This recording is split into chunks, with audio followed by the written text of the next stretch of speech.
Hello lovely artists, it's Mrs. Claude here in the Great Big Art Room, and we are working on cardboard sculpture today. We're going to create abstract cardboard sculptures. There's actually tons that you can create in the world of cardboard. We are working with abstract creative sculptures. So I have an example of a small finished piece. This would be the slotted construction that we are going to be using. You can see here that the student has created a slot on the structure as well as on this independent piece, and they slide together so nicely for a pretty secure and sturdy structure. So this is the idea that we're going to be creating. Our step one, of course, is research, like always. I've given you in the slide presentation a few different ways or different places to start in terms of research. One of the artists we're going to talk about is Alexander Calder, who was a mid-century artist that created, or really was well known for these abstract sculptures. So step one, of course, is to do your research. See what you can find online. Maybe you're drawn to kind of hard geometric shapes when it comes to abstract sculpture. Maybe you're drawn to this organic style shape, a blob shape. Maybe you find that more pleasing. So see what you can find in your research online, and that'll help with your first step of deciding how you're going to build your shapes and what sort of shapes you're actually going to create. So again, geometric shapes are the kind of math shapes that you've been seeing since you were little, using ruler edges, compasses, for circles and rectangles, triangles of course as well. All of them are very ruler friendly or ruler used for those kind of shapes. Then there's these organic shapes. We would kind of call them blob shapes. Maybe that's what you're drawn to. Either way, that's where you're going to start.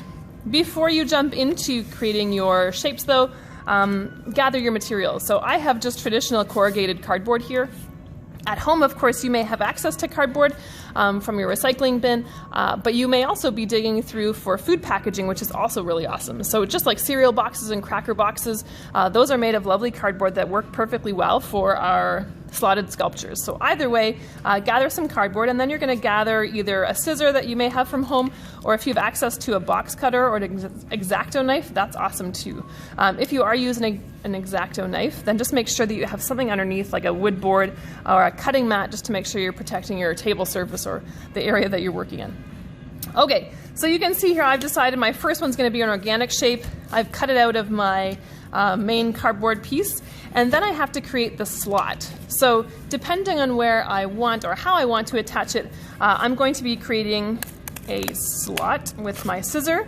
The goal here, and this seems like it's pretty darn easy, however, you can really ruin the structure of your sculpture if you're not careful with your slot creation. So you can see here I've just cut a slot. However, the width of my slot is really important. I am actually only going to be creating a slot that is the same width as the thickness of my cardboard. So if I was working in cereal box cardboard, then my slots need to be incredibly thin. Whereas I'm working in corrugated, so my slots are going to be a little bit thicker. So if this is my shape, I may only want to do one slot. I may want to have a few slots depending on how many other pieces I want to be attaching into this piece. If I take my second piece of cardboard, I'm going to create another slot with, again, a slot that is only the thickness of the cardboard that you're working in. And I'm just going to make this just perfect so that it'll fit tightly. If I make mistakes with my slots, it's actually better to start again, because you don't want them to be so narrow, their slots so narrow that they start to warp your cardboard, then your structure will fall apart. So just be really thoughtful when you create your slots that they're just the thickness of your cardboard. And then when you place them together, you can imagine they're going to slide together super nicely. By default, they're going to kind of stop here until you wiggle them, and then you're going to slide them all the way in. And that's where you get a really strong, sturdy connection that can bear some weight and potentially at some point stand up on its own. So I've just created a single slot in this piece, a single slot in this piece, but it'll end up looking really cool if I add a second slot here, add another piece onto here, and then off I go.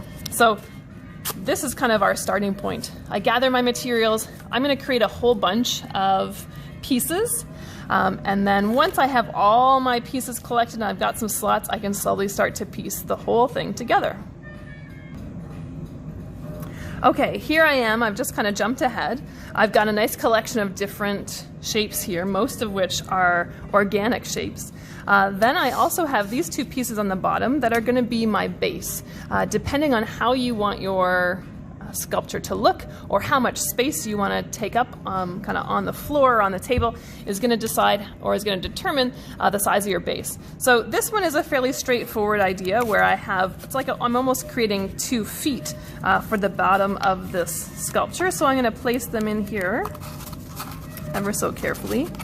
And then you can see it'll stand up on its own, right, with this base. But I also want you to think outside the box, if that's what you're drawn to, where you can have actually multiple areas of your sculpture that's touching the ground, creating a really wide base. It doesn't have to be a flat base. It could be holding just a little tiny point that's going to bear some weight. But this is more of a traditional kind of even flat base on this sculpture. So as I build, I'm just going to be taking my organic shapes, sliding them in wherever I think is going to fit. You can see as you build that certain pieces fit really well together, and some you have to really snug in. Actually, the snugger ones are typically the stronger ones, which is awesome. So if you find it that when you're putting things together that one's really loose, maybe put that piece somewhere else until you can find a shape that actually works really well and creates a snug connection.